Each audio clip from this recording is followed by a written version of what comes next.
Salam jumpa pemirsa, kami kembali hadir dengan sejumlah informasi yang dihimpun dari berbagai penjuru dunia. Bersama saya Tiara Dianti, inilah Sinpo Dunia selengkapnya.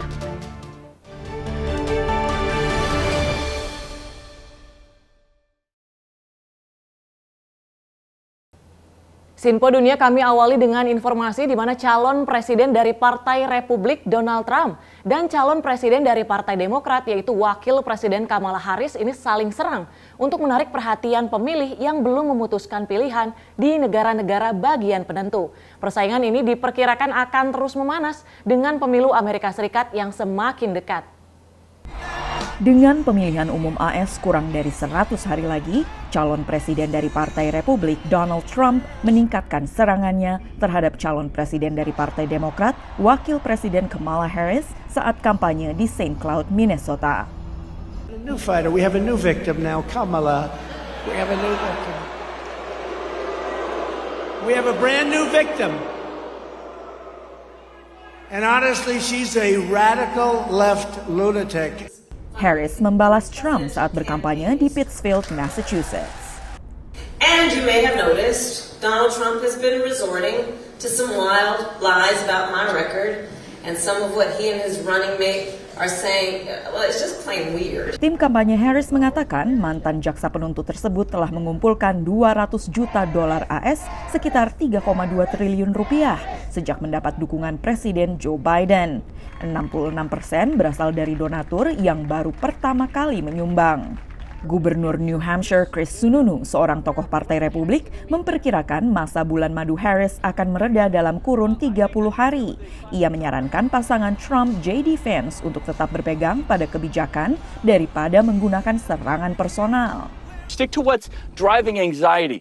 People have anxiety right now because they can't pay their bills. They have anxiety because they don't feel safe in their homes or in their communities. Those are the things that will drive them to go make a vote for Trump in November. Gubernur Maryland Wes Moore, seorang tokoh Partai Demokrat, mengatakan ia yakin visi Harris untuk masa depan akan membantunya memenangkan suara pemilih yang belum membuat keputusan di negara-negara bagian yang menjadi penentu. I think what people are saying now is we can finally have a conversation about the choice that people have in this election. That people see that it's not just that democracy is on the line. It's also the fact that basic values of how we think about economic freedoms are on the line. Paslon Partai Republik dan Capres Partai Demokrat sibuk berkampanye di negara-negara bagian kompetitif dan penentu. Kamala Harris berkampanye di negara bagian Georgia yang merupakan kantong Partai Republik, namun pada 2020 beralih mendukung Demokrat. Sementara Trump berkampanye di negara bagian Pennsylvania yang relatif aman bagi Demokrat, namun pada 2016 mendukung Trump.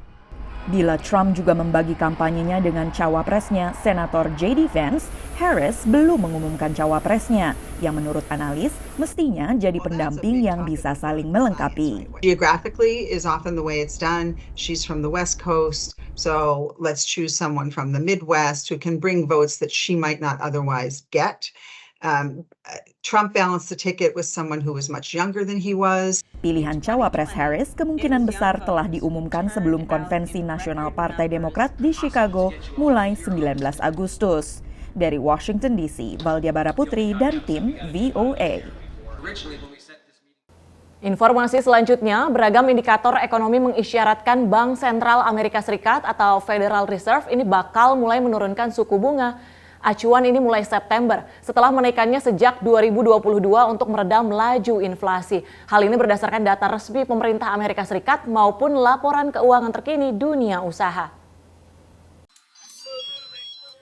Laporan keuangan kuartal kedua 2024 di Wall Street menjadi salah satu indikator utama sehatnya ekonomi real alias Main Street. Setelah pendapatan sektor perbankan bervariasi, laporan dari raksasa-raksasa teknologi yang dikenal sebagai Magnificent Seven akhirnya juga bervariasi. Pemasukan Alphabet, induk perusahaan raksasa pencarian Google, melebihi ekspektasi. Sementara pemasukan produsen mobil listrik Tesla meleset dari proyeksi.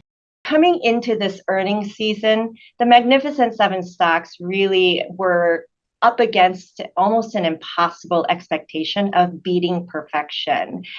So in some ways, it's not surprising to see some sell-off here. Pada saat yang sama, data Departemen Perdagangan Amerika Serikat menunjukkan produk domestik bruto pada triwulan kedua naik 2,8% secara tahunan, jauh melebihi ekspektasi analis dan jauh melampaui angka kuartal sebelumnya yang 1,4%. Several big mega tech earnings missed. Therefore, there was concerns about growth. And today's GDP number this morning kind of reassured markets that perhaps the overall economy is doing better and we're still in that soft landing narrative. Soft landing atau pendaratan empuk adalah perlambatan ekonomi dan meredanya laju inflasi tanpa memicu PHK massal dan resesi, seperti yang tengah diupayakan oleh Bank Sentral AS atau Federal Reserve. You have better than expected economic growth, you have better than expected earnings, and you have a Fed that's going to make money cheaper and cut interest rates, which will stimulate corporate America and the economy. So it's a really positive setup going into the second half of the year. Data terbaru dari Departemen Perdagangan menunjukkan indeks harga pengeluaran konsumsi pribadi alias PCE melemah ke 2,5% dibandingkan tahun lalu, turun dari angka sebelumnya sebesar 2,6%. Indeks harga pengeluaran konsumsi pribadi adalah indeks yang paling menjadi rujukan The Fed dalam menentukan suku bunga acuan. Dan yang lebih diperhatikan The Fed adalah indeks inti, tanpa menyertakan harga pangan dan energi yang memiliki volatilitas tinggi. Banyak pengamat kini terfokus pada apa yang disebut sebagai super core, intinya inti, yang lebih terkait sektor jasa. Inflation is coming down, it needs to keep coming down. That will mean the Fed ultimately can cut rates a little bit. But we have some concerns that there is going to be persistence to this inflation, particularly on the services side, because we have such a tight labor market. We still have job openings in excess of unemployment. And I think there's a question of how does that get resolved? And is it through higher prices, meaning higher wages, which translates into somewhat higher inflation through time? Inflasi sempat menguat pada kuartal pertama 2024, sebelum stabil kembali memasuki kuartal kedua. Dari Washington DC, Nova Purwadi dan tim VOA.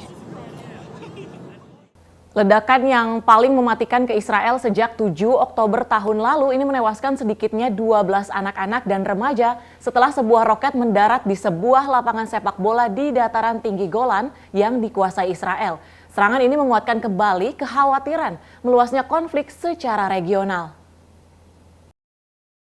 Lawatan Menteri Luar Negeri Amerika Serikat Antony Blinken ke 6 negara Asia akhirnya juga didominasi perang Israel-Hamas, dengan tewasnya belasan anak-anak dan remaja di dataran tinggi Golan akibat serangan roket. We are deeply saddened by the loss of life that we saw. There is no justification for terrorism, period. We're determined to bring the Gaza conflict to a close. It's gone on for far too long. It's cost far too many lives. We want to see Israelis, we want to see Palestinians, we want to see Lebanese live free from the threat of conflict and violence. Israel langsung membalas dengan menggempur posisi kelompok militan Lebanon Hizbullah. Despite Hezbollah denials, they were probably responsible for the attack. It was almost certainly accidental. I mean, it could have been, the coordinates could have been wrong, it could have been a faulty rocket. And perhaps Israel might have intercepted it and knocked it off course. I'm not sure. But Hezbollah, I mean, they've done some terrible things, but they would have no interest in attacking a Druze village under Israeli occupation. Dataran tinggi Golan adalah wilayah yang disengketakan di perbatasan Suriah dengan Israel dan direbut Israel dalam Perang Arab-Israel tahun 1967. Pada 1981, Israel menganeksasi dataran tinggi Golan sebagai bagian wilayahnya di tengah penolakan dari PBB. Dalam lawatannya ke Asia, Menteri Luar Negeri Blinken menekankan Amerika Serikat tetap mendukung hak Israel membela diri sambil tetap mengupayakan gencatan senjata. Amerika Serikat juga aktif dalam pertemuan yang berupaya menghidupkan kembali gencatan senjata dan pembebasan sandera di Roma. Tapi dengan memanasnya front di Israel Utara melawan Hizbullah, pemerintah Amerika Serikat kini khawatir yang terjadi justru meluasnya konflik. But we certainly don't believe that as horrific as this attack was over the weekend, that it needs to result in any kind of escalation or fraud or risk of a bigger war. Israel has a right to defend itself. As we have said many, many times, that is no less true today than it was last week and the week before that. Israel terus menggempur Lebanon Selatan sebagai balasan terhadap serangan di dataran tinggi Golan. Sementara perang berlanjut di Gaza, dan pasukan Israel meminta warga sipil Palestina mengosongkan sejumlah wilayah di Gaza Tengah. Dari Washington DC, Yuni Salim dan tim VOA. Kita beralih ke informasi lain di mana teknologi kecerdasan buatan generatif ini makin berkembang, mengubah masa depan lapangan kerja. Berbagai studi dan jajak pendapat ini memperlihatkan pro kontra penggunaan AI di dunia kerja, juga kekhawatiran warga Amerika Serikat akan kelangsungan karir mereka. Nah, bagaimana para profesional diaspora Indonesia menyikapinya? Canggihnya kecerdasan buatan meningkatkan kecemasan akan masa depan pekerjaan. Menurut survei YouGov tahun 2024, 36 pekerja tetap dan paruh waktu di Amerika cemas AI akan merebut pekerjaan mereka. 43% khawatir berkurangnya jumlah pekerjaan. Sementara di antara pekerja yang sudah menggunakan AI, 20% sangat khawatir risiko perubahan karir. The areas that typically are the last to get cut is the builders and the sellers. So the engineers and the salespeople within enterprise software, they're the last to get cut. Those are the highest on the totem pole. It is pretty easy for most companies to cut 10 to 15% of their employee base right now, particularly after the run in hiring that we saw over the last 2 years, and not really skip a beat. Meaning that these types of cuts would not impact their ability to grow, their ability to sell, and even their ability to innovate. So, Laporan World Economic Forum menyebut 85 juta pekerjaan pada tahun 2025 akan terpengaruhi kecerdasan buatan. Bidang keuangan dan akuntansi yang ditekuni Olivia Ranakusuma 20 tahun lebih disebut sebagai salah satu yang terimbas.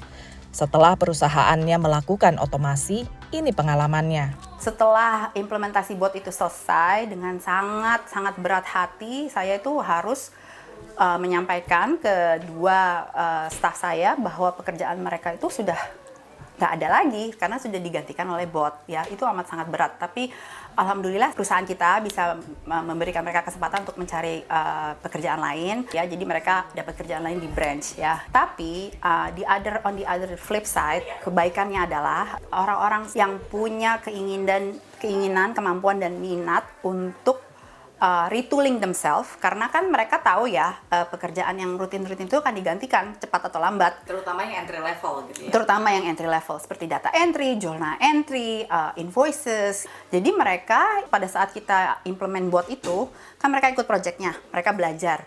Kita kerja dengan orang IT, kita kerja dengan orang teknologi. Mereka mengerti how the system work gitu ya, dan pada akhirnya orang-orang inilah yang di tim saya adalah orang yang menurut saya nantinya akan amat sangat dibutuhkan. Mereka ngerti data, mereka ngerti sistem, mereka ngerti otomasi. Penguasaan AI sebagai satu cara menjamin kelanggengan pekerjaan juga diyakini Haris Kuncoro, arsitek di Baltimore, Maryland. Kalau bagi saya sebetulnya AI itu tidak akan menggeser pekerjaan manusia, tapi orang yang menguasai AI itu akan menggeser orang-orang yang tidak mengetahui. Jadi apa? Kita harus hidup berdampingan dengan mereka. Itu kan hanya 2 dimensi, itu kan hanya tampilan. Dan bagaimana sebetulnya membuat itu tuh menjadi realitas, itu test our key.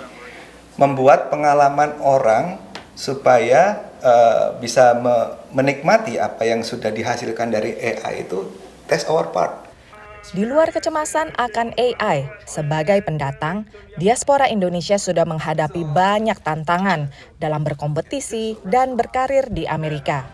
Tapi kemampuan analitis dan adopsi teknologi, juga keterampilan layanan konsumen, bisa jadi strategi dalam memilih bidang karir yang beresiko lebih rendah tergusur kecerdasan buatan. Dari Washington DC, Aryatna Budianto dan tim VOA. Sinpo Dunia kami lanjutkan dengan informasi terkait dengan chiropractic yang belakangan jadi pengobatan alternatif populer, terutama di media sosial. Salah satu ahlinya, Tyler Bigenho, ini berpraktik di Newport Beach, California. Tyler yang berdarah Indonesia dan Amerika Serikat ini pun jadi langganan bagi selebritas lokal dan internasional. Okay, you're not gonna fall, I got you, okay? I'm gonna come right. Di tempat prakteknya di Newport Beach, California, Tyler Bigenho menyesuaikan tulang-tulang pasiennya.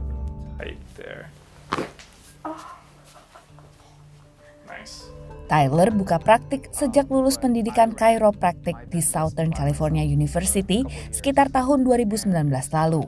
So growing up, my dad, he had the worst back in the world. He would always bend over, ugh, and then we'd be like, oh, we got to take him to the chiropractor again. So that was my first experience with the chiropractor. Combine that with learning that I can feel things and I can feel things that other people can't. I studied neuroscience. I really love how the nervous system works in conjunction with the brain. And when I looked at my career options after undergrad, when I saw chiropractic, I was like, oh yeah, for sure, 100%. Tak sedikit pasiennya adalah selebritis. Agnes, Luna Maya, Rosa. Actually, Nikki came in. I didn't even know who she was. You know, she didn't even hit me up before. She just booked as a client. She just came in and she was just like, I need to get this album out really soon and I'm really stressed. Popularitasnya melejit sejak ia menggunakan platform media sosial untuk memperkenalkan bisnisnya. Jadi banyak sekali pesohor-pesohor dari tanah air datang ke sini minta diantar ke tempatnya dia. Memang saya pernah menikmati lah ilmunya dia. Enak sih badan setelah dikeretek. Bunyi bisa 200-an ya harganya ya. 200 lebih ya, $200 lebih kan kalau dikonversi sekitar 3,5 juta. Tidaknya teller itu sudah punya izin resmi ya. Jadi ini bukan hanya sekedar kretek-kretek itu, dia punya ilmunya. Tyler yang berketurunan Indonesia dari sang ibu pertama kali mengunjungi Indonesia pada September 2023 dan mendapati banyak yang bisa ia bagikan sebagai chiropractor di Indonesia. Lewat profesinya, Tyler ingin lebih memperkenalkan chiropractic sebagai pengobatan tambahan yang aman. There are risks involved with anything, you know. If you look at the numbers of an accident, the odds of an accident happening during a chiropractic adjustment, you should never get into a car because the odds of you getting hurt in a car are astronomically higher. Dari Newport Beach, California, demikian laporan tim VOA. Negara bagian Washington di Amerika Serikat tahun lalu mengeluarkan $815.000 atau sekitar 13 miliar rupiah untuk membersihkan grafiti di tempat-tempat publik. Grafiti ini sering berada di tempat yang sulit dijangkau regu pembersih, tapi kini ada solusi baru, yakni memanfaatkan drone dengan penyemprot cat. Di sepanjang jalan raya negara bagian Washington, ada pertempuran terus-menerus antara para pembuat grafiti dan kru transportasi yang bertugas membersihkan grafiti. Sometimes when I see graffiti and where they've gotten it, I wonder how they got there. I saw the waste of resources and the challenges of sending my employees up to, walk on very steep embankments, sometimes needing fall protection. Supervisor kru pemeliharaan Mike Goger yang punya latar belakang penerbangan mulai mencari solusi. There's got to be somebody out there probably making a drone that will spray paint. Aqualine Drones bersedia menerima tantangan itu. Perusahaan asal Connecticut ini mengkhususkan diri pada drone yang dipakai membersihkan jendela pencakar langit. Untuk membersihkan grafiti, Aqualine menciptakan prototipe drone dengan penyemprot cat penutup grafiti. Menurut pejabat transportasi, hanya perlu 2 orang untuk melakukan pekerjaan ini dibanding 6 pekerja yang dulu dibutuhkan membersihkan grafiti. This is a tethered drone. On the backside there, you can see a port that a standard paint sprayer hose will hook to. You can feed it as much hose as you wish. We have one person at the controls, and somebody's in charge of just monitoring the paints because the aircraft is up there flying. As this bucket becomes low or empty, we have a person assigned to swap it out so we can keep painting as long as we have battery life. Negara bagian Washington menghabiskan $815.000 untuk membersihkan sekitar 65.000 meter persegi grafiti tahun lalu. Sehingga mendorong DPRD negara bagian itu menyetujui RUU yang mengalokasikan dana sebesar $1 juta untuk mengembangkan cara baru seperti ini.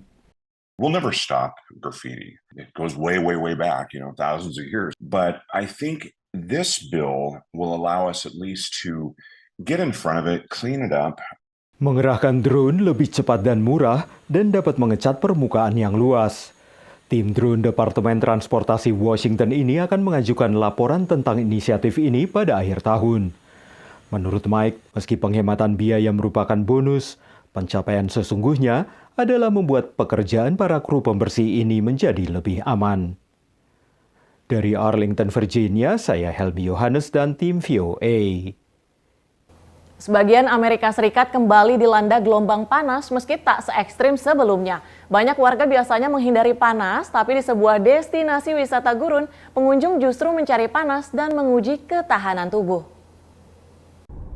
Death Valley secara harafiah artinya lembah kematian. Tapi setiap tahunnya, Taman Nasional Death Valley di perbatasan dua negara bagian, yaitu California dan Nevada, didatangi 1 juta lebih orang. Actually, it's burning my lips and my legs because I'm very white. Aktivitas favorit warga saat berkunjung adalah mengambil foto dekat termometer raksasa di Furnace Creek yang tercatat sebagai tempat terpanas di permukaan bumi dengan rekor suhu udara tertinggi hampir 57 derajat Celcius pada 10 Juli tahun 1913. So behind us we have this displaced thermometer here at the Furnace Creek Visitor Center, which is a great place for people to take a picture with and record a bit of this memory of the extreme heat that they got to experience. Yeah, we find that in the summertime, this is an incredibly popular place to be. Staf Taman Nasional mengakui termometer raksasa di Death Valley tak 100% akurat. This thermometer has a probe in the back of it that includes a little bit of radiant heat that's coming from the metal structure and also the building. So this one usually displays a couple degrees hotter than what the official temperature actually is. Tapi bagi turis yang datang, mereka tak menyia-nyiakan kesempatan untuk berfoto. You know, how many people in the world can say they've been to the hottest place in the world? It's almost like climbing Mount Everest. How many people can say they actually climb Mount Everest? I take a weird sense of pride in it, like being like an adventurer that, you know, I can handle. I've been in northern Vermont in the wintertime in -20, and now I've been in the hottest place in the world. Sejak 2020, termometer raksasa ini diberi tambahan catatan dalam Celsius. Ini karena banyaknya turis mancanegara yang juga datang ke Death Valley. It's hard to portray how hot it is when you speak to people back home. So, I mean, that's an indicator, isn't it? Take the picture, there's the temperature, 51. People, I don't know, they might have been hot before, but 51 is really hot. Sepanjang musim panas tahun ini, beberapa gelombang panas melanda wilayah Amerika Serikat dan suhu udara mencapai rekor baru di sejumlah titik. July is definitely one of the hottest months, but I would say the length of heat is definitely something that we're starting to see happen more often with each coming summer. We're having lengthier heat waves with temperatures that are challenging records, so it just feels like every year it's getting hotter and hotter. Akhir Juli, gelombang panas melanda bagian barat Amerika Serikat. Setelah sebelumnya, pantai timur juga terkena pada pertengahan Juli dan sempat mencapai suhu udara tertinggi bagi berbagai kota, termasuk Washington DC. Washington DC suhu udaranya sempat menembus 40 derajat Celcius dan hanya 12 kali sebelumnya sepanjang sejarah modern ibu kota AS mengalami suhu udara setinggi itu. Dari Washington DC, saya Nova Purwadi dan tim VOA. Informasi tadi sekaligus penutup jumpa kita pada edisi kali ini. Tetap saksikan Sinpo Dunia hanya di Sinpo TV. Saya Tiara Dianti mewakili kerabat kerja yang bertugas pamit undur diri. Terima kasih dan sampai jumpa.